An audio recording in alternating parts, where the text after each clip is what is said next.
Բարի երեկո հարգելի քաղաքացիներ, բարի երեկո Սփյուռքի հարգելի հայրենակիցներ, սկսում ենք հարցնում ենք քաղաքացին շարքի այս ամսվա թողարկումը, որը վերաբերում է աշխատանքի և սոցիալական պաշտպանության ոլորտին։ Հիշեցնեմ, որ այս ձևաչափը նպատակ ունի Հայաստանի Հանրապետության քաղաքացիներին և Սփյուռքի մեր հայրենակիցներին հնարավորություն տալ ուղիղ կապ հաստատել կառավարության ներկայացուցիչների և ազգային ժողովի պատգամավորների հետ։ Ինչպես նշել ենք, մինչև հունիսի 14-ը քաղաքացիները հնարավորություն են ունեցել նախապես տեսաձայնագրել իրենց հարցերը և ուղարկել, եւ այսօր այդ հարցերին կպատասխանեն նախարար Նարեկ Մկրտչյանը, ազգային ժողովի պատգամավորներ Հերիկ Նաստիգրանյանը եւ Զարուհի Բաթոյանը։ Մինչ կանցնենք տեսահարցերին, պարոն նախարար, նախ կխնդրեմ ոլորտային որոշակի արձանագրումներ։ Շնորհակալ եմ, հարգելի քաղաքացիներ, նախ շատ ուրախ եմ, որ կառավարության նախաձեռնած այս ձևաչափով հնարավորություն ունենք ուղիղ ձեզանից լսելու հարցեր եւ այդ հարցերի պատասխանները հնչեցնելու։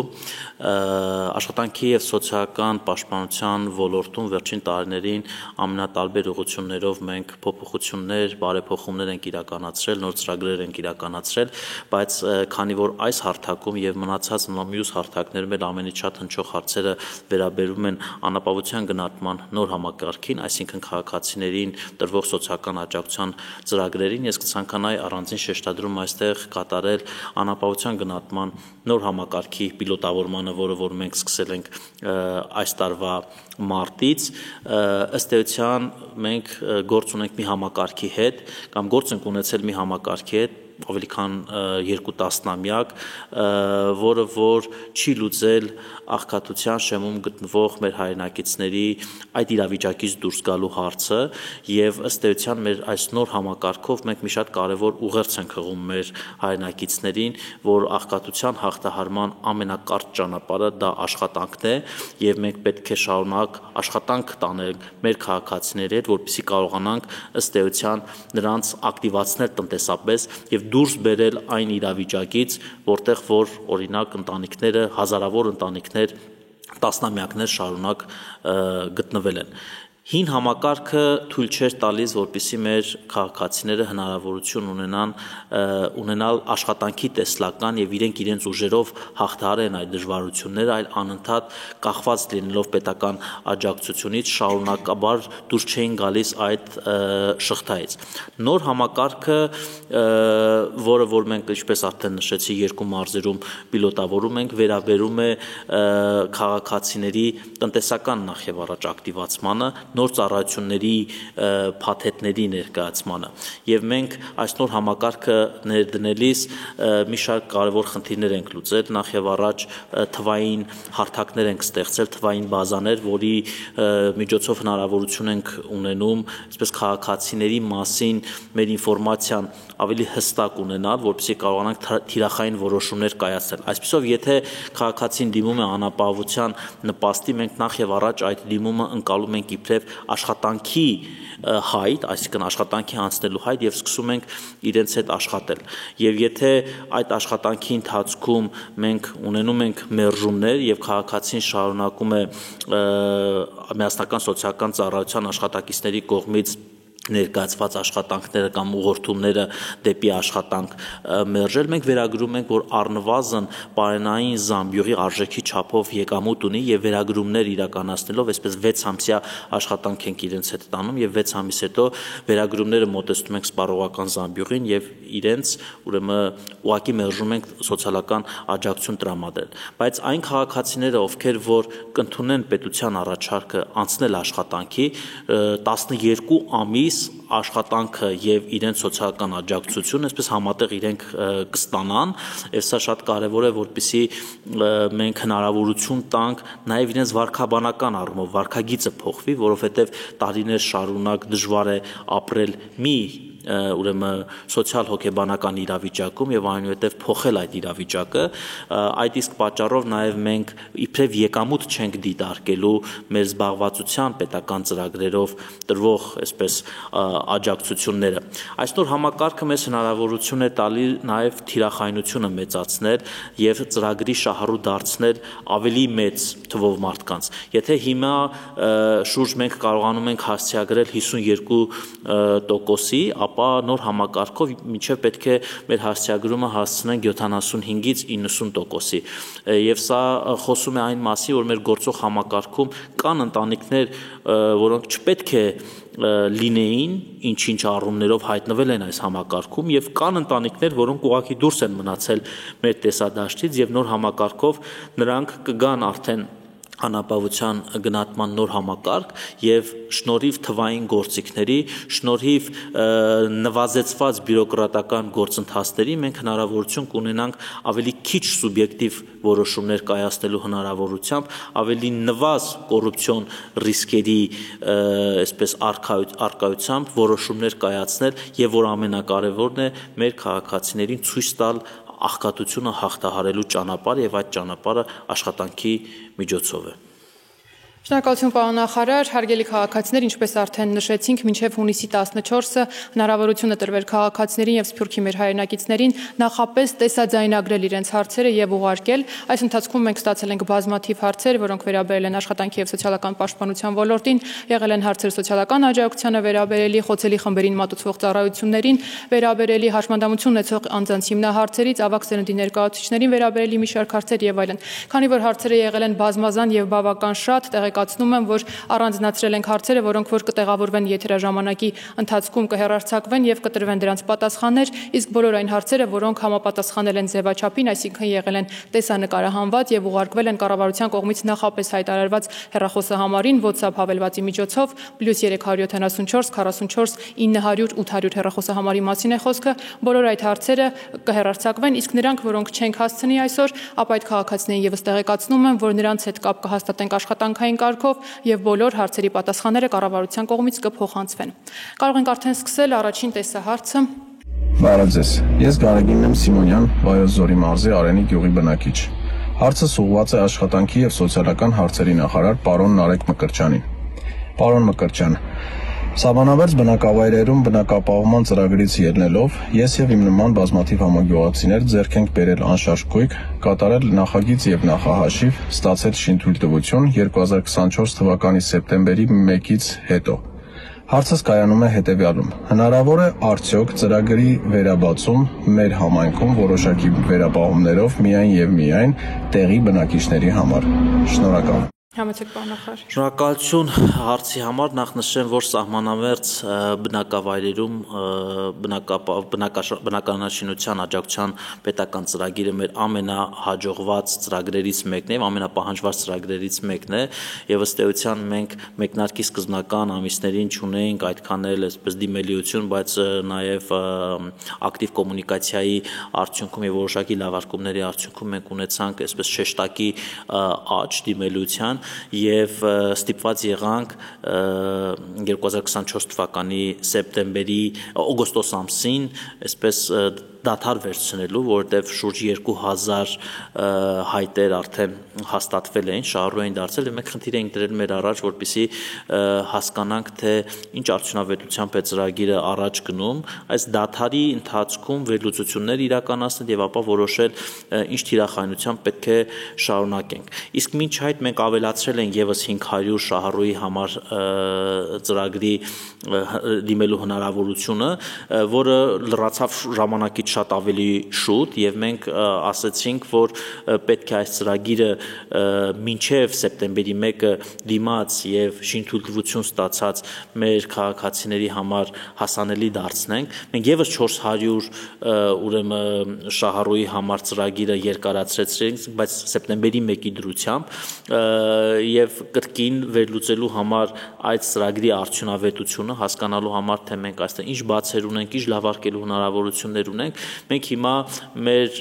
ավելի քան 2270 հաստատված հայտերը վերլուծում ենք հիմա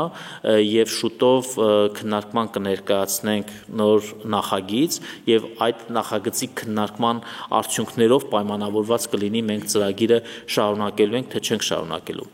բայց եւ ինչ ճանապարհով ենք շարունակելու, ինչ թիրախայնությամբ ենք շարունակելու։ Ասեմ, որ մենք 2024 թվականի սեպտեմբերից հետո եւ 2025 թվականի հունվարից հետո ավելի քան 400 շինթույլտվություններ ունենք ստացած, այսինքն մեր հայրենակիցները հողամաս են գնել, շինթույլտվություն են հանել, նախագիծ են արել, չնայած որ մենք հայտարարել ենք, որ դադար ենք վերցրել ծրագրի արդյունավետություն ուսումնասիրելու համար, բայց այնուամենայնիվ այս ստացված շինթույլտվությունները սեպտեմբերի 1-ից հետո մենք հիմա կվերլուծենք եւ կհայտարարենք, թե ինչ ձևաչափով կշարունակենք, ովքեր կարող են դառնալ շահառու, որ թիրախային խմբերին կտրվի առաջնահերթություն։ Իմ պատասխանը մեր քաղաքացուն այն է, որ մենք հակված ենք ծրագիրը վերաբացելու, բայց թե ինչ ձևաչափով եւ ինչ թիրախայնությամբ դա կախված կլինի մեր այդ 400 ստացված շինթույլտվությունների վերլուծությունը եւ մեր նախորդ արդեն իսկ հաստատված ծրագրերի վերլուծությունը։ Հաջորդ տեսահարցին անցնենք։ Բարև ձեզ, ես Ալվարդ Բալայանն եմ, քաղաք Ջերմուկից, ունեմ 22 տարեկան առաջի կարգի հաշմանդամ տղա, միայնակ եմ խնամում եւ հանդիսանում եմ իր օրինական խնամակալը։ Հարցս հետեւյալն է. մոտ ժամանակներս կգործի ծրագիր, որտեղ ծնողին կտրամադրվի խնամակալության գումար, ինչու խնամակալության, քանի որ այդ ծնողների վիճակի չեն աշխատելու երեխայի խնամքի հետ կապված, եւ երկրորդը կտրվեն տակդիրներ հաշմանդամներին եւ հիգիենայի պարագաներ։ Նման ծրագիր մոտ ժամանակներս կգործի, թե ոչ։ Տիկին Բաթյան, եթե դեմ չեք, հարցը ձեզ հասցեագրենք։ Շնորհակալ եմ։ Խնամակալության ծրագրի մասով այս պահին նման ծրագիր չկա, բայց գործում է անձնական օգնականի ծառայության ծրագիրը, որը գործարկվել է 24 թվականից եւ 25 թվականին եւս կշարունակվի։ Ծրագիրը նպատակ ունի նպաստելու հաշմանդամություն ունեցող անձանց անկախ կյանքի իրացմանը։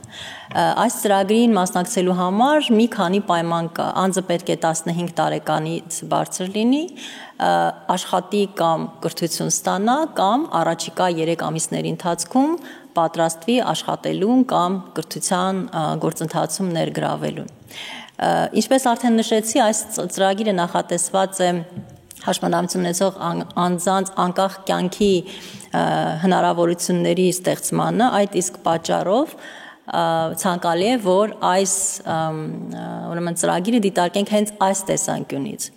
Անձնական օգնական կարող են լինել նաև ընտանիքի անդամները որոշակի վերապատրաստում անցնելուց հետո, բայց ես կարծում եմ, որ կարևոր է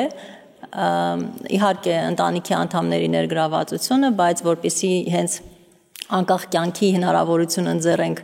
հաշմանդամություն ունեցող անձանց, նաև կարելի է դիտարկել այլ անձանց այս ծառայությունը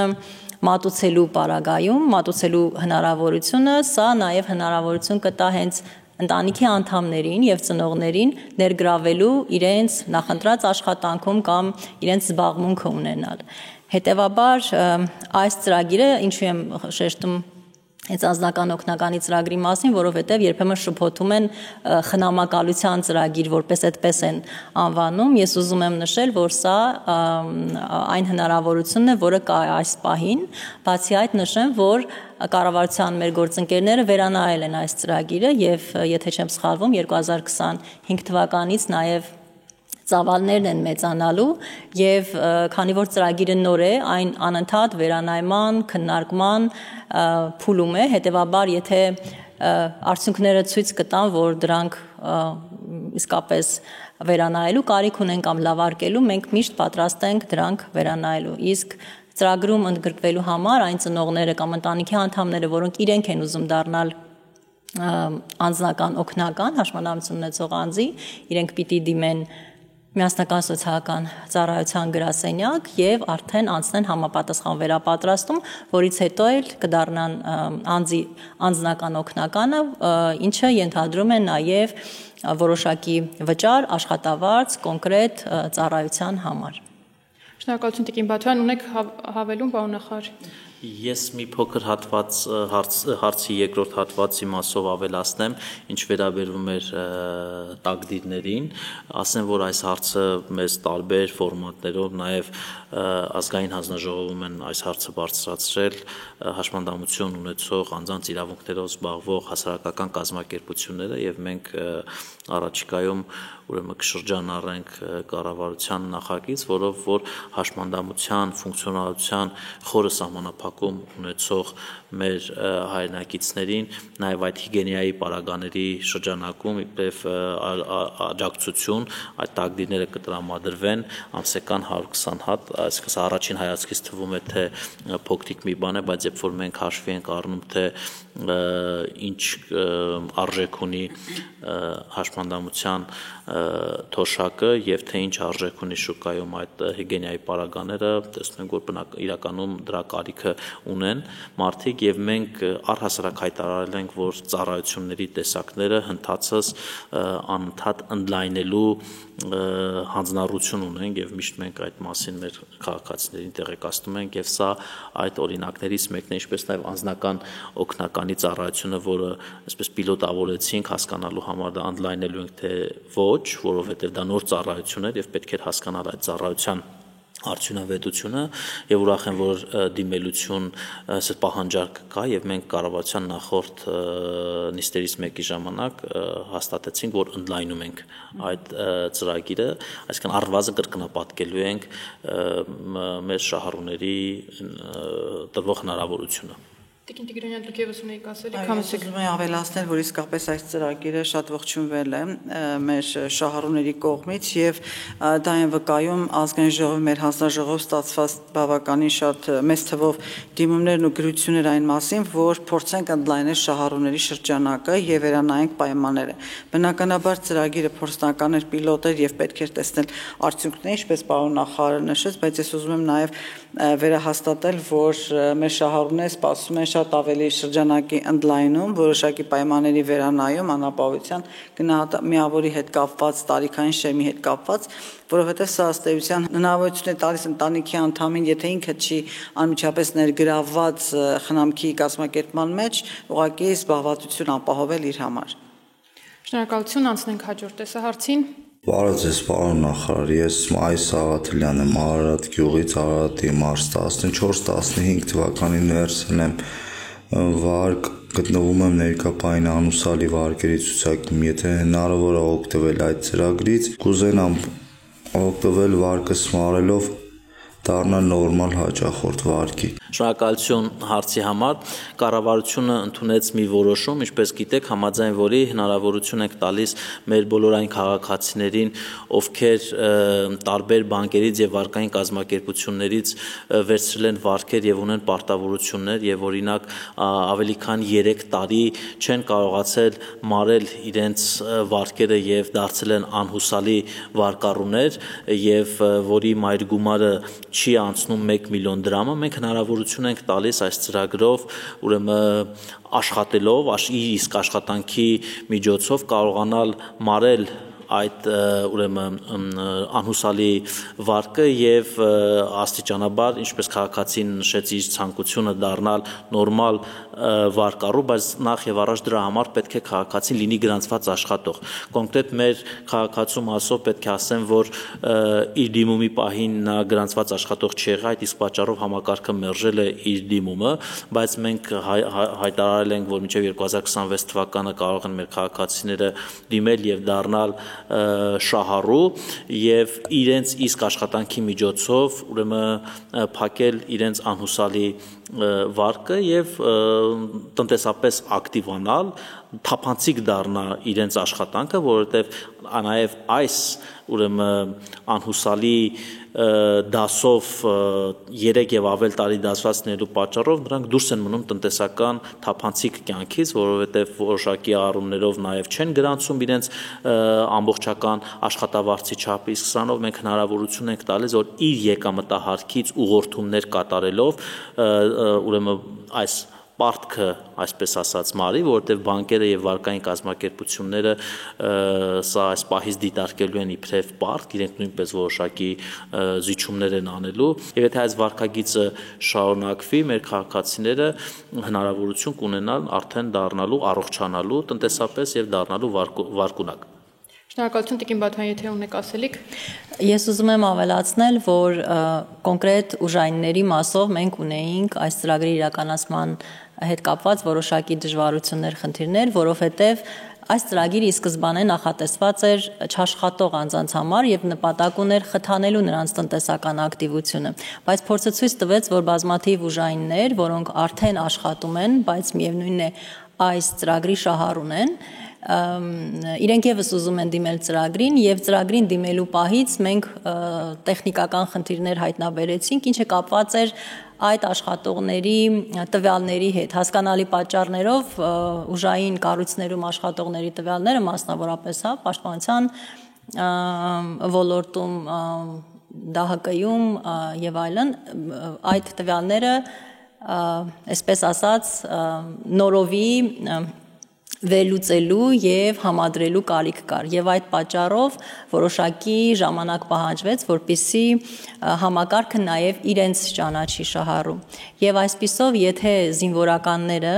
այսինքն Պաշտպանության նախարարության աշխատակիցները արդեն դիմել են այս ծրագրին եւ մերժում են ստացել եւ այդ ժամանակ իրենք հանդիսացել են աշխատող,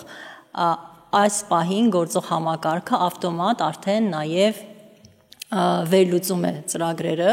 եւ տվյալների վերլուծությունից հետո իրենց էլեկտրոնային փոստի միջոցով կծանոթվի, որ իրենք դարձել են շահառու, այսինքն նորից դիմումներ գրելու կարիք չկա, եթե նորից եմ կրկնում, Պաշտպանության նախարարության աշխատակիցները արդեն դիմել են եւ մերժում են ստացել։ Շնորհակալություն հարգելի քաղաքացիներ, ուզում եմ արձանագրել, որ հարցերը, որոնք վերաբերում էին անհուսալի վարկեր ունեցող անձանց, բավական շատ էին եւ սա եւս մեկ ազդակ է, որ հետաքրքրություն աջակցության ծրագրի վերաբերյալ ավելացել է եւ պիտի շարունակենք նաեւ ինտենսիվ իրազեկման աշխատանքները։ Ուզում եմ նաեւ հորդորել այն բոլոր քաղաքացիներին, ովքեր ունեն անհուսալի վարկեր ունեցող անձանց աջակցության ծրագրի վերաբերյալ լրացուցիչ տեղեկատվության անհրաժեշտություն կամ առհասարակ ունեն տեղեկատվություն ստանալու անհրաժեշտություն աշխատանքի եւ սոցիալական պաշտպանության ոլորտին վերաբերելի, կարող են հետեւել նախարարության պաշտոնական կայքեջին, Facebook-յան էջին, որտեղ թարմացումները աջակցության ծրագրերի վերաբերյալ բավական ակտիվ են, միաժամանակ, եթե ունեն հարցեր, կարող են դիմել Միասնական սոցիալական ծառայության զանգերի կենտրոն, զանգահարելով 114 հեռախոսահամարով։ Անցնենք հաջորդ տեսահարցին։ Արամ Շանազարյան, քաղաքապան։ Հարգարժան պարոն նախարար, ցանկանում եմ ներկայացնել առաջարկություն, որը վերաբերում է քաղաքացիական ծառայության պաշտոն զբաղեցնելու առավելագույն տարիքին։ Հայաստանի Հանրապետության աշխատանքային օրենսգրքում կատարված վերջին փոփոխությունների համաձայն աշխատողի կենսաթոշակի տարիքի հասնելը այլևս հիմք չէ գործատուի կողմից աշխատանքային պայմանագիրը միակողմանի լուծելու համար, սակայն այն չի վերաբերում քաղաքացիական ծառայության պաշտոն զբաղեցնող անձանց։ Հայաստանի Հանրապետության քաղաքացիական ծառայության մասին օրենքի 17-րդ հոդվածի 4-րդ կետով սահմանվում է, որ քաղաքացիական ծառայողի պաշտոն զբաղեցնելու առավելագույն տարիքը 65 տարին է, որը պաշտոնի նշանակելու իրավասություն ունեցող անձի որոշմամբ կարող է ավելացվել մինչև 1 տարի ժամկետով։ Նկատի ունենալով 65 տարին լրացած քաղաքացիայից սպառված ներուժը, տարիների փորձը, գիտելիքները եւ աշխատանքը շարունակելու մեծ ցանկությունը առաջարկում եմ։ Հաշվի առնելով քաղաքացիայի վերջին 1 տարվա աշխատանքի կատարողականի գնահատականը, որը չպետք է 90%-ից ցածր լինի, պաշտոնի նշանակելու իրավասություն ունեցող անձի որոշմամբ աշխատանքային պայմանագիրը երկարաձգել մինչև 5 տարի ժամկետով, պայմանով, որ քաղաքացիողը երկարացված ժամանակահատվածում հրաժարվի տարիքային կենսաթոշակ ստանալուց եւ այն փոխանցի պետբյուջե։ Խնդրում եմ ձեր կարծիքը իմ առաջարկության վերաբերյալ։ Կանխավ շնորհակալ եմ։ Շնորհակալություն հարցի համար, նախ մինչև անդրադառնալ այս հարցին նշեմ, թե այս գաղափարը որտեղից եկավ, որպեսզի մենք աշխատանքային օրենսգրքում կատարենք փոփոխություն եւ կենսաթոշակային տարիքի հիմքով աշխատանքային պայմանագրերի լուծումը բացառենք եւ թողենք գործատուի եւ աշխատողի պայմանավորվածության դաշտում եւ եթե գործատուն համարում է, որ օրինակ 68 կամ 70 կամ 80 տարեկան աշխատողը շարունակում է արդյունք ստեղծել, արժեք ավելացնել, ապա նա կարող է շարունակել աշխատել։ Եվ որ մենք քննարկում էինք դեռ հաստատված չէր ժողովրդագրության ռազմավարությունը, մեր այդ ռազմավարական կարևոր նպատակներից մեկը մեր բնակչության կառուցվածքին համահունչ եւ առաջիկա այսպես միտումներին համահունչ ծրագրեր առաջարկելն։ Իսկ այդ միտումներից մեկը մեր բնակչության կառուցվածքում կենսաթոշակային տարիքի մարդկանց բավականին մեծ քանակներ եւ մենք որոշեցինք, որ մեր ռազմավարական նպատակներից մեկը պետք է լինի ակտիվ ծերության ծրագրեր իրականացնելը։ Այսինքն կենսաթոշակային տարիքի մեր ավագ սերնդի ներկայացուցիչներին հնարավորություն տանք, որ իրենք շարունակեն տնտեսապես ակտիվ գտնվել, շարունակեն դրականորեն այսպես ազդել մեր հնայի ձևավորմանը, շարունակեն աշխատել եւ արժեք ստեղծել։ Այդ իսկ նպատակով մենք նախաձեռնեցինք այս փոփոխությունը, բայց մեր հարգելի քաղաքացու բարձրացրած հարցը նույնպես շարունակում է ակտուալ մնալ, որովհետև մասնավորում այս խնդիրը կարգավորելուց հետո մենք ունենք նաև խնդիր պետական համակարգում, այսինքն այստեղ նաև քաղցառայության հետ ունենք, մենք քաղցառայության գրասենյակի հետ ունենք աշխատանքներ, կան քննարկումներ եւ բնականաբար բոլոր այն մարմինները, որոնք որ համարվում են այն հիմնական պետական գերատեսչությունները, որոնց որ պետք է մենք աշխատենք իրավական նորմատիվ ակտերում փոփոխություններ իրականացնել, յուրաքանչյուրն ունեն որոշակի հիմնավորումներ, թե ինչու է այդպես եղել, բայց մենք չենք համարում, որ այդ քննարկումների էջը փակված է կամ այդ փոփոխությունը նաև պետական սեկտորի վրա տարածելու էջը փակված է, մենք այս քննարկումները շարունակում ենք եւ ունենք շատ մեծ ցանկություն, որպեսզի գտնենք համապատասխան համարժեք մեխանիզմներ այս կարգավորումը նաև քաղցառայության վրա տարածելու համար։ Շնորհակալություն, Տիկին Տիգրանյան, ունեք ասելիք։ Ես կուզեի ավելացնել հետևյալը, որ տարիքի հիմքով աշխատանքային պայմանագրի լուծումը միշտ է եղել խնդրահարույց, երբ 2005 թվականին աշխատանքային օրենսգիրքը մտավ ուժի մեջ, այդ հիմքով պայմանագրի լուծումը մի քանի անգամ վիճարկվել է եւ կա համապատասխան սահմանադրական դատարանի որոշումը եւ մենք նաեւ հակախտրականության նորմը չունենք աշխատանքային օրենսգրքում, որտեղ պաշտպանվող հատկանիշներից մեկն էլ հենց տարիքն է, ինչը նշանակում է, որ պիտի օրենսդրական որոշակի փոփոխություններ անեինք, ամրագրելու համար, որ կենսաթոշակային տարիքի լրանալը հիմք չի աշխատանքային պայմանագիր լուծելու համար։ Այստեղ, ինչպես պարոն նախարարը նշեց, լուծումը տվել ենք միայն մասնավոր հատվածի համար եւ կարծում եմ, որ կլինեն հետագայում քննարկումներ այն տարածելու նաեւ հանրային ծառայության ոլորտի նկատմամբ, այն նույն պատճառաբանությամբ, որ միայն տարիքի հիմքով չի կարող կասկածի տակ դրվել անձի մասնագիտական եւ գործնական կարողություններն ու հատկանիշները եւ գործատուն կարող է մեծապես օգտագործել նրա ներուժը, առավել ևս, որ մենք ժողովրդագրության ռազմավարությամբ ամրագրում ենք ակտիվ ծերություն հասկացությունը, որ մեր ավագ սերունդը պիտի շարունակի ավելի երկար մնալ աշխատաշուկայում։ Շնորհակալություն, անցնենք հաջորդ քաղաքացու հարցին։ Ես Մելանիա Աղաջանյանը տվյալ պահին բնակվում եմ Մոսկվա մարզի Դոլգոպրոդնի քաղաքում։ Ինձ անհրաժեշտ է ստանալ իմ 1108 1978 թվականից մինչև 1606 1991 թվականների իմ աշխատանքային գրքույկին համաձայն աշխատանքային ստաժին համապատասխանող տեղեկանք։ Նշեմ, որ հարցում արված է Դոլգոպրոդնի քաղաքի սոցիալբաժնից, սակայն պատասխանը պատշաճ է, որի պատճառով թոշակ չեն նշանակում։ Խնդրում եմ օգնել ինձ ստանալ իմ աշխատանքի փաստին համապատասխանող պատշաճ տեղեկանք։ Չունեմ նաև մուտք տվյալ պատասխանն առընձեռն ունենալու համար եւ ID քարտ չունենալով չեմ կարող ստանալ նաև ես եմ հարթակի միջոցով։ Կանխավ շնորհակալ եմ։ Շնորհակալություն հարցի համար, մենք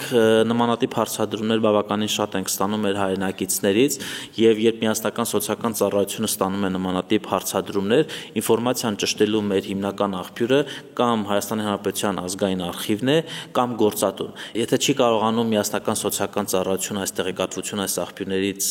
ստանալ, ապա որոշում կայացնելը ստաժի հետ կապված դուրս է մնում միասնական սոցիալական ծառայության լիազոր լիազորություններից։ Իսկ կոնկրետ Տիկին Աղաջանյանի գործի առնչությամբ Միասնական սոցիալական ծառայությունը դիմումը ստացել է 2025 թվականի հունվարի 3-ին, առաջին պատասխանը տրվել է հունվարի 15-ին, իսկ ստաժի վերաբերյալ տեղեկատվությունը փոխանցվել է փետրվար ամսին, իսկ դրանից հետո եթե մեր փոխանցած տեղեկատվությունը բավարար չի Տիկին Աղաջանյանի համար, մենք ուրախ կլինենք ստանալու նոր հարցում եւ աշխատելու, հասկանալու համար թե ինչ տեղեկատվություն հավելյալ կարող ենք ձեռք բերել, իսկ այս պահին կարող եմ ասել, որ դից մենք նոր հարցում չենք ստացել։ Շատ լավ, ասելիք ունեք Տիկին Տիգրանյան։ Ես ուզում եի հավելել, որ այս խնդրի հետ կապված շատ են նաև քաղաքացիների դժգոհությունները, որ իրենց աշխատանքային պայմանագրերում անգամ կարող է ամրագրված լինել, արձանագրված լինել կոնկրետ տարիների աշխատանքը այս կամ այն կազմակերպությունում, բայց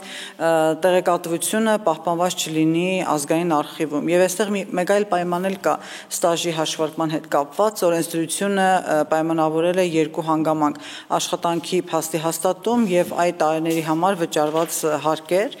եւ երբեմն նաեւ լինում են դեպքեր, եթե նշված ազգային արխիվի կամ գործատուի միջոցով հնարավոր չի լինում աշխատանքի փաստի հաստատումը, ապա մնում է միայն դատական կարգով այդ փաստը հաստատել։ Մենք իհարկե երբ որ քաղաքացիներին ուղղորդում ենք դատական կարգով աշխատանքային հարաբերությունների հաստատմանը գնալ, սա առաջին հերթին թվում է ծանր ժամանակատար process, բայց այլ տարբերակ չկա, քան դատական կարգով հաստատել աշխատած լինելու փաստը եւ դրանից հետո գալիս է հաջորդ հարցը հաստատելու համար, որ այդ տարիների համար կատարվել են համապատասխան վճարումները։ Այս երկու հանգամանքի միաժամանակի արկայության դեպքում անձի համար նշված տարիները կհամարվեն որպես ստաժի տարիներ։ Սա ուղղակի նշում եմ նաեւ ոչ միայն ի պատասխան Տիկին Աղաջանյանի հարցումի, այլ նաեւ բոլոր այն մեր քաղաքացիների մոտ ցակած հարցերի, թե ինչու երբեմն հաստատվում է աշխատելու փաստը, բայց միևնույն է Միասնական սոցիալական ծառայությունը այդ տարիները չի համարում որպես ստաժի տարիներ։ Շնորհակալություն։ Հարգելի քաղաքացիներ, ուզում եմ արձանագրել, որ կենսաթոշակների վերաբերյալ հարցերը բավական շատ էին, բայց ոչ միշտ էին համապատասխանում ձևաչափին։ Ուզում եմ հաշվի առնեք, որ ձեր հարցերը կընդգրկվեն այս շարքում, եթե համապատասխանեն նախապես հայտարարված չափորոշիչներին, այսինքն լինեն տեսաձայնագրված, այսինքն միայն ձայնագրությունը բավարար չէ եւ գրավոր հարցերը եւս այս շարքում ներառել չենք կարող։ Նախապես տեսաձայնագրված հարցերը, որոնք վերաբերում են տվյալ ոլորտին, կարող եք նախապես ուղարկել +374 44 900 800 հեռախոսահամարին WhatsApp հավելվածի միջոցով։ Իսկ մենք անցնենք հաջորդ տեսահարցին։ Հարգելի պարոն նախարար, հարգելի տիկին պատգամավորներ, ես Արմեն Մելիքյան եմ, ՀՀ քաղաքացի եւ սոցիալական ոլորտի մասնագետ։ Մասնագիտությամբ սոցիալական աշխատող եմ եւ այս պահին բնակվում եմ Գերմանիայում։ Ուսանում եմ Քյոլնի տեխնիկական համալսարանում մասնագիտական վերապատրաստման ծրագրով։ Ցանկանում եմ աշխատել Հայաստանի սոցիալական ոլորտի կազմակերպություններից որից մեկում հեռավար ձևաչափով։ Նախկինում դիմել եմ ՀՀ աշխատանքի եւ սոցիալական հարցերի նախարարություն, որտեղից ստացել եմ պաշտոնական պատասխան, որ Սփյուռքում բնակվող քաղաքացիների հեռավար զբաղվածության հարցը դեռևս որից իրավական կարգավորում չունի։ Խնդրում եւ առաջարկում եմ նախաձեռնել ուսումնասիրական փոփոխություններ, որը հնարավորություն կտա Սփյուռքահայ մասնագետներին պաշտոնապես աշխատելու Հայաստանի տարբեր ոլորտների կազմակերպություններում հեռավար ձևաչափով։ Սա ուղերձը ոչ միայն քաղաքացու, այլ նաեւ որպես ոլորտի մասնագետի, ով պատրաստ է իր գիտելիքները ներդնելու Հայաստանի սոցիալական զարգացման մեջ։ Եթե թույլ կտաք, Տիկին Տիգրանյան, այս հարցը ձեզ հասցեագրենք։ Սիրով, ես ուզում եմ ուրախությամբ նշել, որ այդ հնարավորությունը արդեն իսկ աշխատանքային օրենսգրքով ամրագրված է եւ եթե աշխատանքի բնույթը թույլ է տալիս, գործատուն եւ աշխատողը կարող են պայմանավորվել եւ աշխատանքը կատարել հեռավար եղանակով, ինչը նշանակում է, որ աշխատողը չունի պարտավորություն աշխատանքի վայր ներկայանալու։ Մենք այս հնարավորությունը տեսանք եւ ըստ էության այդ մեխանիզմը գործարկվեց կորոնավիրուսի համավարակի պայմաններում եւ տեսանք, որ որոշ աշխատատեսակներ ուղղակի կարելի է կազմակերպել առանց գործատուի աշխատանքը խաթարելու հեռավար եղանակով, մեզ ընդհանրապես պակասում էր օրենսդրական կարգավորումները, որպեսզի այն օրինականացվեր եւ գործատուն ունենար միասնական կիրառության հնարավորություն։ Ընդ որում ուզում եմ նշել, որ այս հնարավորությունը ամրագրված է ինչպես մասնավոր հատվածի համար, այնպես էլ պետական հաստատությունների համար, որովհետեւ օրենսդրական կարգավորումն այնպիսին է, որ նշում է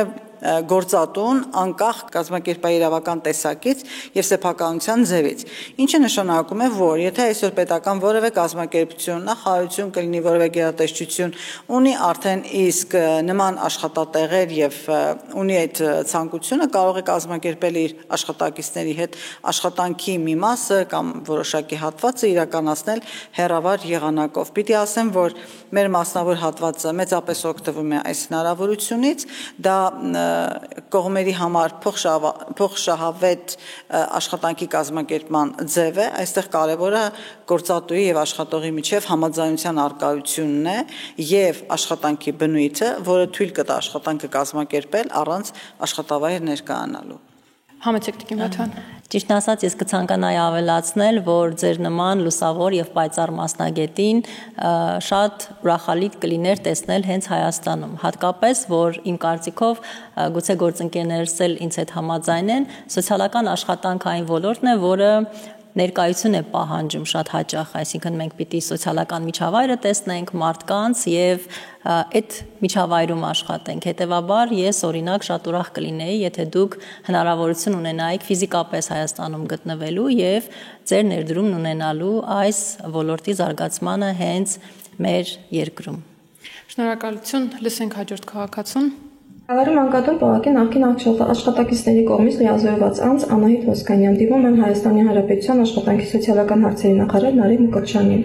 Հարգելի նախարար, ձեր նախարարության կողմից մշակված եւ Հայաստանի Հանրապետության կառավարության 2025 թվականի մայիսի 8-ի 944-ն որոշմամբ պողակը լուծարվեց։ Կազմակերպության 83 աշխատակիցներ հայտնվեցին կյանքի դժվարին իրավիճակներում, դարձան գործազուրկ եւ կանգնեցին աղքատության, միլիոնների հասնող վարկային պարտավորությունների կատարման անկարողության առաջ եւ երկրի նկատմամբ հիասթափության զգացումով։ Ավելին, անտեսվեց նաև աշխատակիցների երեխաների իրավունքների լավագույն շահը, տապալվեց նրանց ապագան երազանքները ապագայի հանդեպ հավատը հույսը։ Չէ՞ որ այդ ամենը ուղիղ կապ ունի իրենց ծնողների աշխատանք ունենալուց եւ դրամային կարողություններից, իսկ ձեր հավաստումը, որ բոլոր աշխատակիցներ կունենան աշխատանք, չի իրագործվել, նույնիսկ չի նշվում, որ այն մասին, թե նոր վերակազմակերպող Օթևան պողակը ինչպիսի հաստիկներ ունի եւ 83 աշխատակիցներից քանիսը կունենան աշխատանք։ Բազմիցս բարձրաձայնել ենք այս խնդրի մասին տարբեր հարթակներում, Հայաստանի Հանրապետության կառավարություն, Հայաստանի աշխատանքի սոցիալական հարցերի նախարարություն, մարզպետարան, ՄՍԾ, սակայն դեռևս խնդրին լուծում չի տրվել։ Խնդրում եւ ակնկալում ենք խնդրի շուտապույտ դրական լուծում, շնորհակալություն։ Շնորհակալություն հարցի համար, խոսելով Գավառի մեր հաստատության լուծարման մասին, ինչպես մեր քաղաքացիները նշում, ես պետք է ասեմ, որ մենք ոչ թե լուծարել ենք մեր խնամքի հաստատությունը, այլ մենք վերակազմակերպել ենք եւ վերակազմակերպել ենք առաջնորդվելով առանց ծնողական խնամքի մնացած երեխաների լավագույն շահով, որովհետեւ մենք այլընտրանք առաջարկել ենք մի տարբերակ, որը ավելի ընտանիքին մոտ խնամքի ծառայություն է ապահովում եւ ես պետք է ասեմ, որ մեր երեխաները շատ ուրախ են այդ հանգամանքով եղել եւ շատ անհամբեր սպասում են, թե երբ պետք է տեղափոխվեն սոցմանկական գյուղեր եւ ես ուզում եմ շնորհակալություն հայտնել նաեւ մեր բոլոր գործընկերներին, ովքեր աջակցեցին այս ծրագրի իրականություն դարձնելու համար եւ նաեւ ուզում եմ շնորհակալություն հայտնել մեր Գավառի խնամքի հաստատության բոլոր այն աշխատակիցներին, ովքեր տարիներ շարունակ իրենց հարազատ երեխաների նման խնամք են իրականացրել եւ նաեւ հասկանում եմ, թե հոգեբանորեն ինչքան կապված են եղել մեր երեխաներին։ Ես ասեմ, որ մինչև լուծարումը ես ինքս հանդիպում եմ ունեցել պոակի աշխատակիցների հետ, տնօրինության հետ, պոակի աշխատակիցների հետ առանձին հանդիպումներ են ունեցել ոլորտը համակարգող փոխնախարարը, միասնական սոցիալական ծառայության աշխատանքի եւ զբաղվածության ոլորտը համակարգող ծառայության պետի տեղակալը, մարզպետը անձամբ իմ հետ է ներկա եղել։ Գիտեմ նաև, որ մարզպետանում է ընդունել մեր աշխատակիցներին առաջարկելով բոլոր այն հնարավոր հաստիկները, որոնք որ մարզում եւ համայնքում կան։ Ես ասեմ, որ մենք տարբեր աշխատանքներ առաջարկել ենք մեր աշխատակիցներին, նրանք ովքեր որ գրանցվել են իբրև աշխատանք փնտրող անձ, որոշները կան, որ արդեն անցել են աշխատանքի, մի խումբ կա, որ ուղակի մերժել են աշխատանքը համարելով, որ դա իրենց համար հարմար աշխատանք չի, բայց ես պետք է ասեմ, որ մեր ուսումնասիրությունը նաև ցույց է տալիս, որ մեր այս աշխատակիցները ունեն նաև վերապատրաստումների եւ հմտությունների կատարելագործման անհրաժեշտություն, որպեսզի մենք կարողանանք նաև նրանց օգնել այլ տեղ աշխատանք անցնելու։ Եվ ես ուզում եմ ասել, որ մեր խնամքի հաստատությունը նախ եւ առաջ մենք պետք է առաջնորդվենք մեր երեխաների առանձնական խնամքի մնացած երեխաների շահերով։ Մեր համար շատ կարևոր է նաև մեր աղքին աշխատակիցներին ապահովելով աշխատանքով եւ մենք այս ուղղությամբ շարունակում ենք աշխատանքներ իրականացնել։ Մենք նաև առաջարկել ենք մեկ այլ տարբերակ, որ միգուցե դիտարկեն մեր ՊՕԱԿ-ի նախկին աշխատակիցները միավորվեն եւ ստեղծեն հասարակական կազմակերպություն եւ մասնակցեն կառավարության կողմից աշխատանքի եւ սոցիալական հարցերի կողմից արտապատվիրակվող տարբեր դրամաշնորհների, որտեղ Գեղարքունիքի մարզում ամենակիչ ծառայություններն ունենք եւ մենք ունենք տարբեր դրամաշնորհներ, սոցիալական ոլորտում տարբեր ծառայություններ մատուցելու նպատակով եւ հաշվի առնելով նաեւ իրենց տարիներ շարունակ ուտակած փորձ, ես կարծում եմ, որ դա էլ շատ լավ ֆորմատ կլինի, որպեսզի միավորվեն եւ ստեղծեն հասարակական կազմակերպություն եւ մասնակցեն դրամաշնորհների։ Ես նաև հանդիպումների ժամանակ մեր աշխատակիցներին բազմիցս ասել եմ, մեր գործընկերներն էլ ասել են, որ մենք ունենք նպատակ, որ պետք է նաև մեր խնամքի հաստատության շենքը վերաձևակերպենք այլ այսպես հաստատության, դա շարունակում է մնալ օրակարգում, առավել մանրամասներ հիմա չեմ կարող ասել, որտեղ դեռ քննարկումների փուլում ենք գտնվում, բայց ես ցանկանում եմ մեր գործընկերներին փոխանցել, որ միասնական սոցիալական ծառայությունը հիմա էլ պատրաստ է շարունակել աշխատել իրենց հետ։ Մարզպետարանը պատրաստ է շարունակել աշխատել եւ առաջարկել ամենատարբեր տեսակի աշխատանքներ։ Բնականաբար այն նույն աշխատանքը, ինչը որ տարիներ շարունակ մարդիկ արել են, հնարավոր չի նույնը առաջարկել, բայց համանման աշխատանք եւ առհասարակ աշխատանքի տարբեր հնարավորություններ կան, որոնք որ մենք պատրաստ ենք կրկին առաջարկել։ Բացի այդ, սոցմանկական գյուղերում նույնպես հնարավորություն կա, որտեղ որ հիմա մեր երեխաները տեղափոխվել են, այնտեղ նույնպես հնարավորություն կա, այսինքն Գեղարքունիքի մարզից տեղափոխվել, ապրել երեխաների հետ եւ նաեւ ունենալ աշխատանք այնտեղ։ Աշխատանքի առաջարկները տարբեր ֆորմատներով եւ տարբեր ձևաչափերով առաջարկվել են, առաջարկվում են եւ մենք պատրաստ ենք միասնական սոցիալական ծառայության աշխատանքի եւ զբաղվածության մեր մասնագետների հետ միասին աշխատել եւ փորձել համապատասխան աշխատանքներ գտնել մեր գործընկերների համար։ Շնորհակալություն, ավելացում։ Եթե թույլ տաք, ես մի դիտարկում անեմ հարցի հետ կապված, ցավոք ես հարցի մեջ չնկատեցի մտահոգություն երեխաների հետագա կրթության կամ զարգացման վրա, ինչով կարող էր բացասաբար ազդել կառավարության այս որոշումը։ Արդյոք այն չէր բխում երեխայի լավագույն շահից եւ ինչու ասենք երեխաների խնամք ավելի վատ կարող էր կազմակերպվել, ասենք սոցմանկական գյուղերում։ Հարցադրման մեջ ընդհանրապես կար մտահոգություն աշխատողների զբաղվածության հետ կապված, ինչի եմ ես դա մտահոգություն համարում, որ խնամքի հաստատությունները չպետք է դիտարկել որպես աշխատատեղ։ Մենք չենք ստեղծում այդ կառույցները նրա համար, որպեսզի ապահովենք մարդկանց զբաղվածության։ Մենք ելնում ենք երեխայի լավագույն շահից եւ եթե մտահոգությունը կառավարության որոշման հետ կապված լիներ այն, որ դա չի նպաստում երեխայի լավագույն շահին, գուցե մտածելու տեղիք լիներ։ Ես իհարկե հասկանում եմ, որ մարդկանց աշխատաշուկայում մնալը, գտնվելը կամ նոր զբաղվածություն ձեռք բերելը կարևոր է, բայց այն քաղաքականությունը, որը միտված է երեխային խնամքի հաստատությունից ընդհանրապես դուրս հանելուն կամ դրանք վերափոխելուն, ապա ինստիտուցիոնալացման քաղաքականություն հիմքում չի կարող լինել հաստատությունը որպես աշխատատեղ սկզբունքը։ Շնորհակալություն, հաջորդ քաղաքացու հարցին անցնենք։ Բարի երեկո ձեզ, ես Անգին Մաթևոսի Մանուկյանն եմ, ապրում եմ Արտաշատում, ես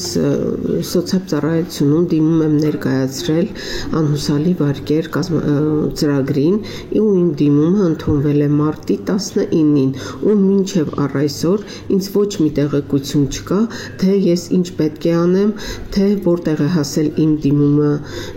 դիմումի ընթացքը, խնդրում եմ, եթե ինչ որ բանով հնարավոր է, ինձ ինձ տեղյակ պահեն։ Ես աշխատում եմ Spike կազմակերպությունում, գրանցված աշխատող եմ եւ ուզում եմ տեղեկանալ իմ ամսավճարի, իմ պահած գումարի չափից եւ ես գիտեմ, որ ամսական ինձանից նորից պահում են 30% ու ոչ մի տեղեկություն ես չունեմ։ Խնդրում եմ, եթե հնարավոր է, ինձ տեղյակ պահել։ Շնորհակալություն, համեցեք Տիկին Բաթոյան։ Շնորհակալ եմ, քանի որ նմանատիպ հարցերի ես ինքս էլ շատ եմ ստանում տարբեր քաղաքացիներից, տարբեր սոցիալական կայքերի միջոցով, այստեղ մենք կարծում եմ, որ կրկին անելիք ունենք, հարգելի գործընկերներ, այսինքն քաղաքացիները հիմնականում խնդիր ունեն հաղորդակցման, մասնավորապես բանկերի հետ, պետական եկամուտների կոմիտեի, ԴՀԿ-ի եւ այլն, այսինքն իրենք բոլոր նաեւ տեխնիկական հարցերով երբեմն չգիտեն ում դիմել։ Իհարկե շատ կարեւոր է, որ զանգերի կենտրոնը կարող է երբեմն պատասխանել հարցերին 114 հեռախոսահամարով, բայց հարգելի քաղաքացիներ,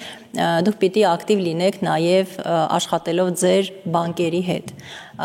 մոտենալով բանկին, հասկանալ, թե ինչ ընթացքի մեջ է վարկի մարման գործընթացը, հա, այսինքն բացի աշխատանքի եւ սոցիալական հարցերի նախարարությունից, միասնական սոցիալական ծառայությունից, այստեղ բազմաթիվ նաեւ այլ կառույցներ են ներգրաված եւ երբեմն այդ տեղեկատվությունը ցավոք կորում է, այսինքն մենք չենք կարողանում հասկանալ, թե խնդիրը, հատկապես տեխնիկական խնդիրները որտեղից են գալիս եւ ձեզ պիտի խնդրեմ, որ դուք ակտիվ պարզապես կապի մեջ լինեք բանկերի հետ եւ պարոն նախարար թույլ տվեք նաեւ մեզ էլ առաջարկել, որ մենք նաև բանկերի հետ կարողանանք հաղորդակցվել այնպես, որ քաղաքացիներին պատշաճ կարողանան պատասխանել։ Երբեմն հարցերը դուրս են աշխատանքի եւ սոցիալական հարցերի ոլորտից, դրանք վերաբերում են, նորից եմ կրկնում, բանկերին, դրանք վերաբերում են ֆինանսական կազմակերպություններին, դրանք կարող են վերաբերել ուրեմն ԴՀԿ-ին եւ այս իմաստով քաղաքացիները շատ հաճախ իրենց հարցերի պատասխանները չեն ստանում եւ այդ իսկ պատճառով նման նաեւ հարցեր են շատ ստանում։ Համեցեք։ Բան ավելացնեմ, շնորհակալ եմ նախ հարցի համար, ասեմ, որ քաղաքացու հարցի այն հատվածը, որ իր եկամտահարկից որոշակի պահումներ են կատարվելու կամ ինքը ուղղորդելու է եկամտահարկը, որպեսզի իր վարկը մարի, թե ինչքան է մարվել եւ ինչպես կարող է ինֆորմացիան ստանալ, ասեմ, որ մենք որոշակի տեխնիկական լավարկումներ ենք արդեն իրականացրել եւ ծրագրային ապահովում ունենք, դա նշանակում է, որ իր ուրեմն էլեկտրոնային հասցեին ամեն ամսվա վերջ ինքը կստանա ծանուցում, տեղեկատվություն, թե ինչքան գումարը իր եկամտահարկից ուղղորդվել փակելու համար անհուսալի այդ վարկը, որը հնարավորություն չի տալիս կամ սահմանափակում է քաղաքացիների տնտեսական ակտիվ մասնակցությունը տարբեր ոլորտներում, իսկ մյուս հատվածը, որ որոշակի առումով նաև դուք նշեցիք ԴՀԿ-ի ծառայության պահումները, դուք ճիշտ եք, դա մեր լիազորություններից դուրս է, պետք է այնտեղ դիմեն, բայց մենք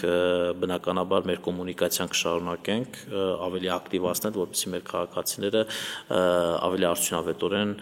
ստանան տեղեկատվությունը մեր ծառայությունների մասին։ Անցնենք հաջորդ քաղաքացու հարցին։ Բարև ձեզ, ես Գեղամ եմ Գասպարյան, Արարատ քաղաքից։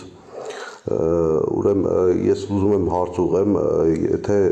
մայրս թոշակառու է եւ հաշմանդամության կարգ չունի, բայց աշխատել է մոտ 40 տարի բուժի հիմնարկում, ասենք բուժքույր է աշխատել ու ընկել է ոտքը կոտրվել է, բայց ոչ մի արտոնություն չունի։ Ասենք խնդրում եմ այդ ուղղությամբ, ասենք պատասխանեք, ինչի, ասենք նման մարդկանց արտոնություն չի տրվում։ Եթե նվազագույն զամբյուղը օրինակի համար 60,000 եւ ավելի է, ասենք տվյալ մարդը 50,000, 52,000 թոշակ ստանալով, ասենք կարող է բավականացնել իր դեղերի, չգիտեմ, նման ծառայությունների համար։ Մեկ էլ ուզում եմ մեկ հարց ուղղեմ էլի բուժաշխատողների մասով, ասենք եթե դուք սոցիալական այդ ապահովագրության մասով այդ արտոնություն եք տվել ներկայիս աշխատողներին, ասենք ինչի արտոնություն նաև չի տրված, որպես ոնց որ ուսուցիչներն են, նույն ձևով որ իրենք էլ գնան հանգստանալու։ Նախապես շնորհակալ եմ պատասխանելու համար, շնորհակալություն ձեր ծառայության համար։ Շնորհակալություն հարցի համար, նշեմ, որ աշխատանքի և սոցիալական հարցերի նախարարության կողմից առաջարկվող ծառայությունները և սոցիալական երաշխիքները բավականին հստակ են, և եթե մեր քաղաքացին համապատասխանում է այդ ծառայություններին կամ սոցիալական երաշխիքներին, բնականաբար նա կստանա և ծառայությունները և սոցիալական երաշխիքները։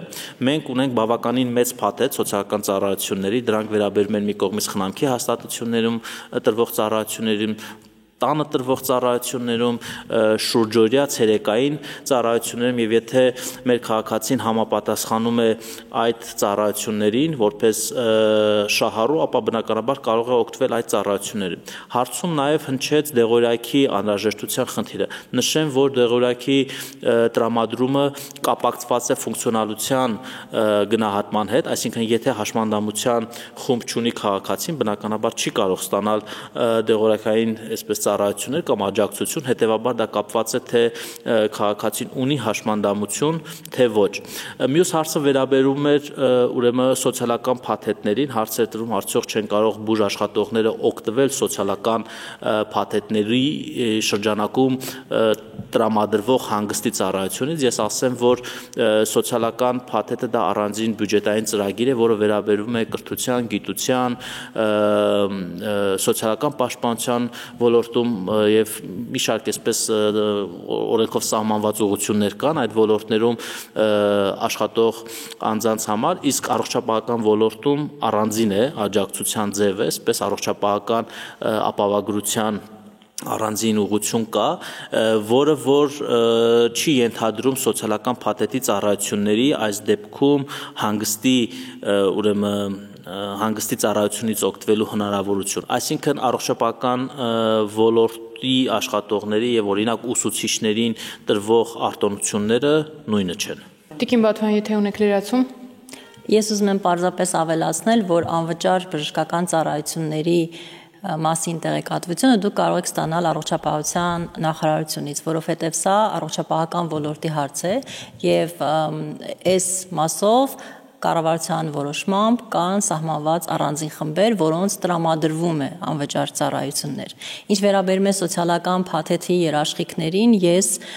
որքանով որ տեղյակ եմ, կառավարությունը այս պահին չի նախատեսում ընդարձակել կամ ընդլայնել սոցիալական փաթեթների տեսակները կամ ծավալները, ինչու մի պարզ պատճառով, որովհետև մեզ համար առաջնային է առողջապահական համապարփակ ապահովագրության ներդրումը, որովհետև սա ավելի համակարգային լուծում է առաջարկելու մեր բոլոր քաղաքացիներին եւ նշեմ, որ հենց առաջին շահառուներից են լինելու նաև կենսաթոշակային տարիքի մեր քաղաքացիները։ Հետևաբար այս իմաստով մենք պետք է սպասենք առողջապահական համապարփակ ապահովագրության ներդրմանը։ Ավելացում ունեք, պարոն նախարար։ Ես բան էլ ավելացնեմ, Տիկին Բաթյանի նշածին, որ սոցփաթեթի մեր շահառուների համար, այսպես երբ որ մենք առողջապահության համապարփակ ապահովագրության համակարգը կներդնենք, մենք հիմա քննարկում ենք, որ հնարավորություն կտանք, որ սոցփաթեթի գումարները ծախսելու ուղղություններում նաև ունենալ կոնկրետ առողջապահական կամ ուղղորդել այդ գումարները դեպի առողջապահական ապահովագրություն, այսինքն նմանատիպ հարցերի ավելի համակարգային լուծման քննարկում եւ նախագիծ կա կառավարությունում, բայց ես մեր շատ սիրելի քաղաքացուն կհորդորեմ, որպեսզի կապ պահի նաև միասնական սոցիալական ծառայության տարածքային կենտրոնի հետ համապատասխան խորհրդատվություն ստանալու եւ ուղղորդումներ ստանալու համար։ Շնորհակալություն, հաջորդ հարցը լսենք։ Ես Բերքաբերից եմ, առաջ փողոց 5-րդ տուն, Տավուշի մարզ։ Իմ անունը Դիլբայան Գոհար է։ Ես միայնակ մայր եմ, ունեմ անչափահաս 2 երեխա, ուզում եմ տուն շինեմ, հողամաս չունեմ։ Իմ նպաստը կտրել եմ, որովհետև իմ հայրիկը եւ եղբայրը աշխատում են։ Ես այդ ծրագրից կարամ օգտվեմ, թելը չէ։ Շնորհակալություն հարցի համար, չնայած որ մենք արդեն առիթ ունեցանք խոսելու սահմանամերձ բնակավայրերում բնակարանային ապահովության պետական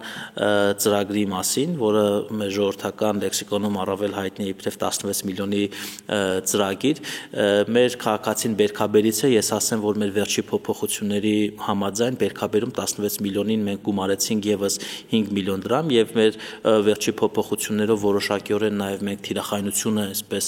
հստակեցրեցինք, Հայաստանի Հանրապետության քաղաքացի պետք է լինեն, առնվազն ընտանիքներում պետք է լինեն մեկ անչափահաս երեխա եւ մենք եւս մեկ փոփոխություն իրականացրեցինք, որ կարող է միայնակ մայրը, այսինքն ընտանիքի կինը, այրին դառնալ շահառու, եթե 3 պայման կա։ Նախ եւ առաջ ունի սեփականության իրավունքով հողակտոր, ունի այդտեղ շինթույլտվություն եւ նախագիծ, կամ եթե այդ հողակտորի վրա կա կիսակառույց շինություն։ Եթե այս 3 պայմաններին համապատասխանում է եւ ծրագրի վերաբացման հնարավորությունը, երբ որ մենք կտրամադրենք, ես նշեցի, որ արդեն իսկ ստացված շինթույլտվությունների մասով վերլուծություն ենք իրականացնում, ապա մեր շատ սիրելի քաղաքացին կկարողանա դառնալ ծրագրի շահառու եւ եւս մեկ բնակարան ավել կկառուցվի Բերքաբեր համայնքում։ Շնորհակալություն, հաջորդ հարցը։ Բարև ձեզ, ես Անուշն եմ Շահվերդյան, ունեմ 1 եղբայր, չենք ունեցել ծնողներ դեռ 6 տարեկանից սկսած, մեզ խնամել է մեր տատիկը, մենք գրանցվել էինք սոցիալի նախարարությունում այդպիսի ծրագիր կար, առանց ծնողական խնամքի մնացած երեխաներին պետք է տրամադրվեր կացարաններ։ Այսպիսով մենք գրանցված էինք, կացարանը պետք է տրամադրվեր Թբիլիսյան խճողի 3/14 շենքում, մենք տվել ենք մեր համաձայնությունը 3 տարի առաջ, ես եւ եղբայրս, մենք 17 եւ 18 համարի ներքո ենք, առ այսօր չկա պատասխան եւ մեզ չեն տրամադրել այդ կացարանը, խնդրում եմ օգնեք եւ հարցին տվեք որևէ լուծում։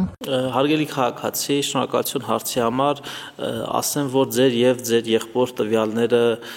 կան նախարարությունում եւ դուք հերթացուցակում հաշվառված եք եւ ըստ հերթացուցակի բնականաբար կտրամադրվեն լրացուցիչ տեղեկատվություն, թե դուք երբ կարող եք դառնալ սոցիալական բնակֆոնդի շահառու, մենք ձեր հայտը եւս մեկ անգամ կուսումնասիրենք եւ ձեզ լրացուցիչ կտեղեկացնենք եւ ուզում եմ հավաստիացնել, որ դուք կաք հերթացուցակում եւ կտրամադրվի հերթացուցակի ըստ այսպես հերթականությամբ յուրաքանչյուր հաջորդին։ Շատ լավ, հաջորդ քաղաքացուն լսենք։ Բարև ձեզ, հարգելի սոցիալ-նախարար։ Իմ հարցը հետևյալն է. Եթե 97 թվականի պատերազմում կորցրել եմ իմ ամուսնու, հիմա ստանում եմ 30,000, ես չեմ հասկանում այդ 30,000-ը ինչ է նշանակում, ոչ հասկանում եմ, դες ոչ թոշակ կա, ոչ այդ ձևի ոչ մի բան չկա էլի աշխարհի երեսին, այդ ինչ գումար է, որ տալիս եք զոհվածի ընտանիքին, ոնց կարա գոյատևի այդ 30,000 գումարով զոհվածի ընտանիքը, խնդրում եմ հարցիս պատասխանեք, եթե զոհերը կապ չունի որ թվականի, եթե զոհերի մեջ տարբերություն եք դնում, դա ճիշտ է արդյոք։ Թող բոլոր զոհվածները միավորվեն մի հարկի տակ, թե 1000+ է, թե չգիտեմ ինչա թոշակա, ես չեմ հասկանում, խի եք տարբերություն դնում զոհերի միջև։ Շնորհակալություն հարցի համար, նախ որպեսզի ավելի հստակ մեր քաղաքացուն կարողանանք կոնկրետ դեպքով պատասխան տրամադրել, մենք կկապվենք մեր քաղաքացիներ, որպեսզի անձնական տվյալներ վերցնել, բայց ենթադրում եմ, որ խոսքը վերաբերում է Հայաստանի Հանրապետության պաշտպանության կամ զինվորական պարտականությունները կատարելիս զոհված ընտանիքի 30,000 դրամ պարգևաճարի մասին, որը որ ուրեմն սահմանված է իբրև երաշխիք, իսկ ինչ վերաբերվում է մեր ուրեմն այդ թոշակների, պարգևավճարների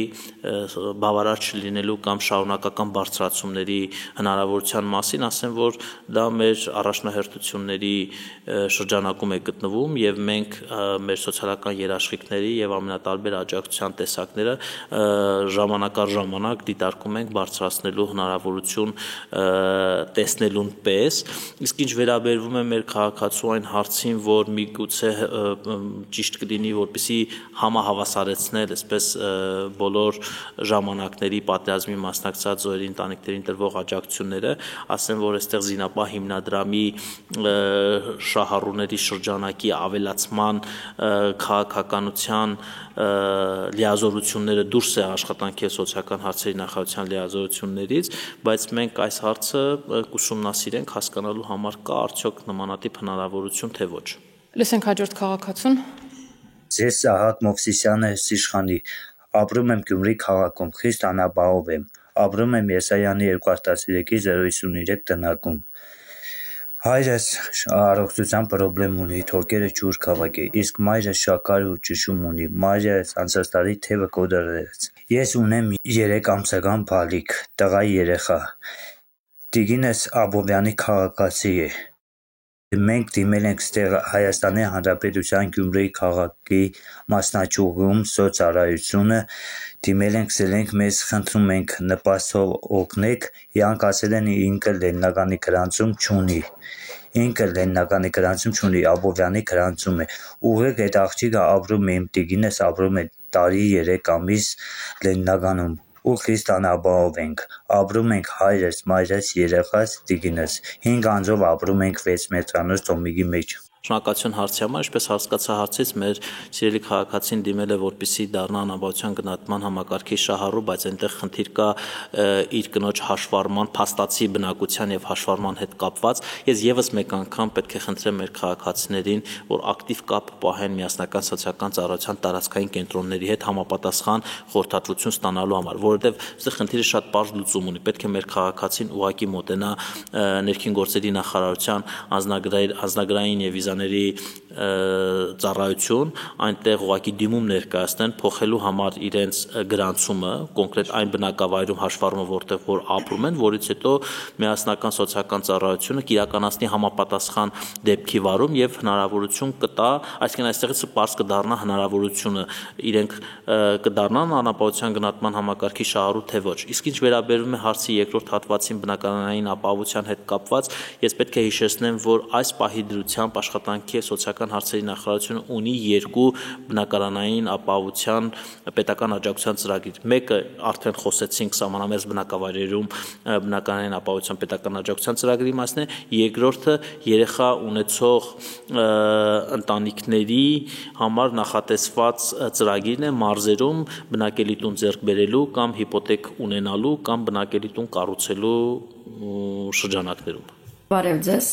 ես հարց ունեմ անհուսալի վարկերի հետ կապված։ Հարցս հետևյալն է. Ինչն է պատճառը, որ երբ որ վարկառուն 1 միլիոն դրամից պակաս կամ մինչև 1 միլիոն դրամ վարկ ունի, 3 տարուց ավել գտնվում է սև ցուցակում եւ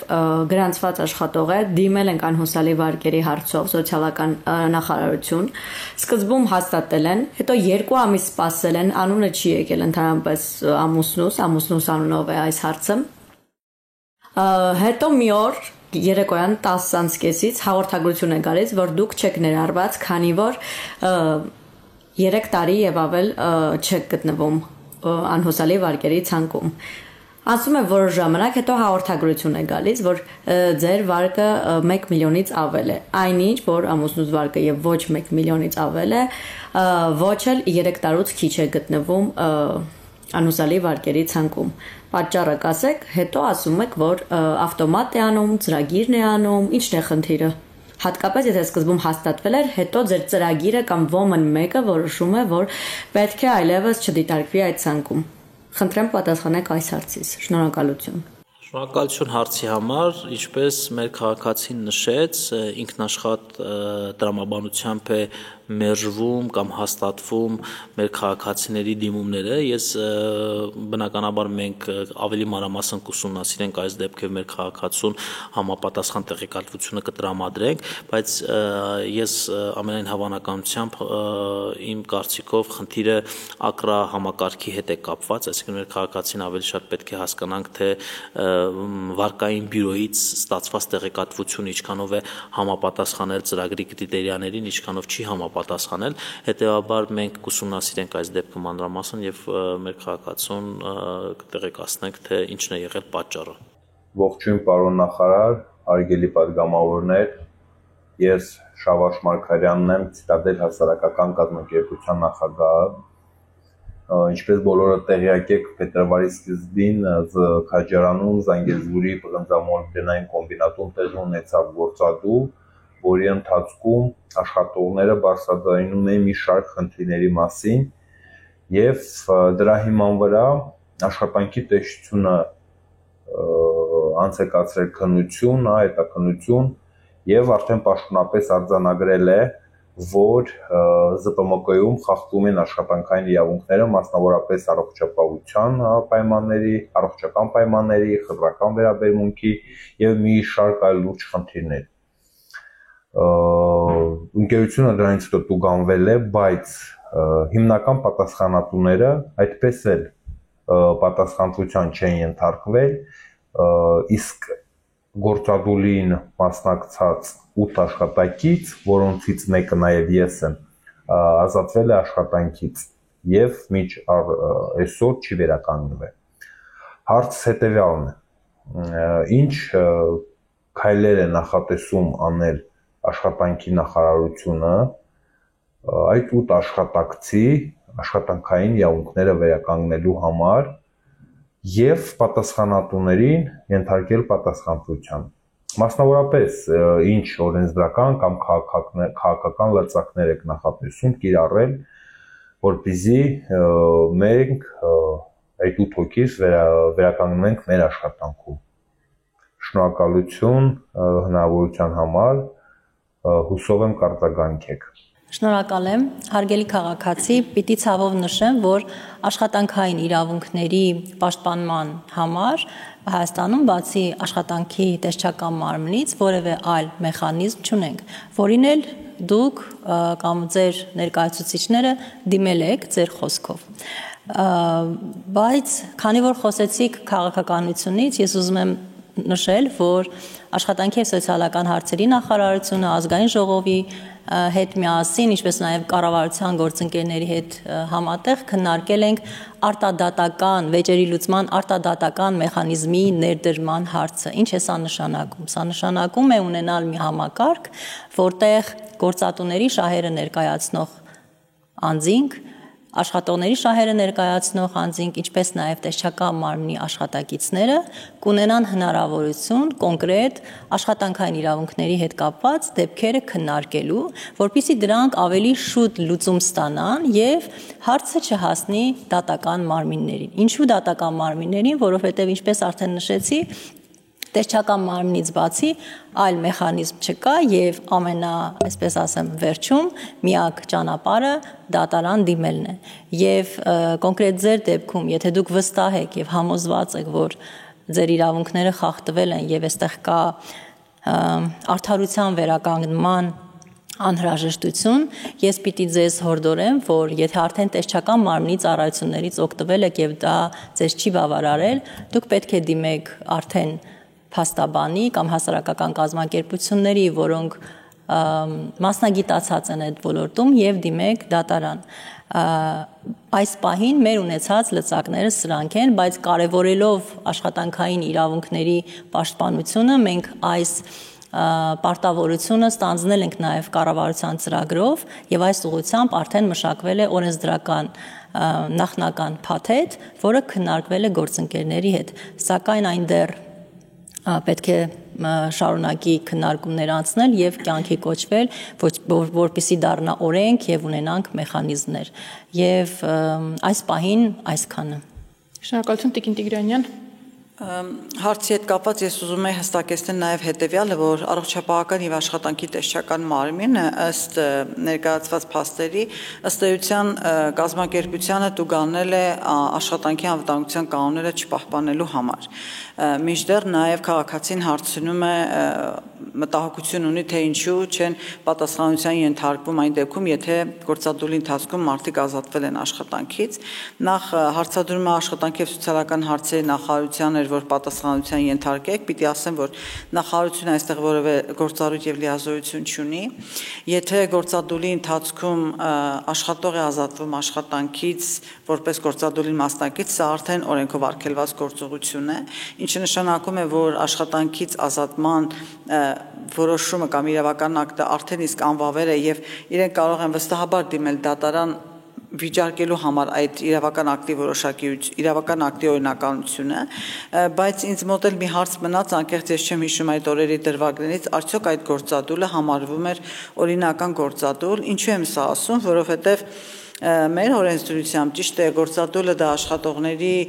բողոքի մեխանիզմ է, իրավունք է, բայց գործադուլ հայտարարելը ունի որոշակի ընթացակարգեր եւ եթե այս ընթացակարգերը չեն պահպանվել, այսինքն սկզբում բանակցություններ, հետո բանակցությունների արդյունքում չեն գալիս որոշման եւ արմինությունը որոշում է հայտարարել գործադուլ, սա համարվում է գործադուլ հայտարարելու օրինական ճանապարհ եւ մեր գործատուները մեծապես օգտվում են այն հանգամանքից, որ աշխատողները երբեմն ուղղակի իրենց դժգոհություն արտահայտելու համար դադարեցնում են աշխատանքը։ Աշխատանքը դադարեցնելը դա գործադուլ չէ։ Հետևաբար հասկանալու համար իրենք ազատվել են աշխատանքից աշխատանքի անհարգելի ներկայանալու պատճառով, թե գործադուլը իսկապես եղել է օրինական եւ իրենք ազատվել են աշխատանքից գործադուլի պայմաններում, այս դեպքում միանշանակ է, որ գործատուն խախտել է օրենքը եւ դա կարող է վերականգնվել դատական կարգով վիճարկելու պարագայում։ Ես ուղղակի հորդորում եմ քաղաքացուն դիմել դատարան, որովհետև այստեղ վարչական որևէ մարմին, որևէ գործառույթ ուղղակի չունի։ Շնորհակալություն, հարգելի գործընկերներ, շնորհակալություն այս ձևաչափով քաղաքացիների հետ երկխոսելու համար։ Հարգելի քաղաքացիներ, Սփյուռքի հարգելի հայրենակիցներ, կրկին տեղեկացնում եմ, որ հարցերը բավական շատ էին եւ այն հարցերը, որոնք չհասցրինք եթերաժամանակում հեռարձակել, այդ քաղաքացիների հետ եւս ուղիղ կապ կհաստատենք եւ կփոխանցենք իրենց հարցերի լիարժեք պատասխանները։ Իսկ ես տեղեկացնեմ նաեւ, որ կարող եք հետեւել կառավարության պաշտոնական էջին, ազգային ժողովի Facebook-յան էջին եւ տեղեկանալ, թե որն է լինելու հաջորդ թեման, քանի որ հարցնում է քաղաքացին շարք ունենալու է շարունակություն, որը առնչվելու է տարբեր ոլորտների, այսինքն կարող եք հետևել էջերին, տեղեկանալ, թե երբ եւ որ թեմայով է լինելու հաջորդը եւ ուղարկել ձեր տեսահարցը։ Հիշեցնեմ, որ տեսահարցերը կարող եք ուղարկել WhatsApp հավելվածի միջոցով +374 44 900 800 հեռախոսահամարին։ Իսկ մենք այսքանն ենք նախատեսել այս թողարկման համար, հաջողություն։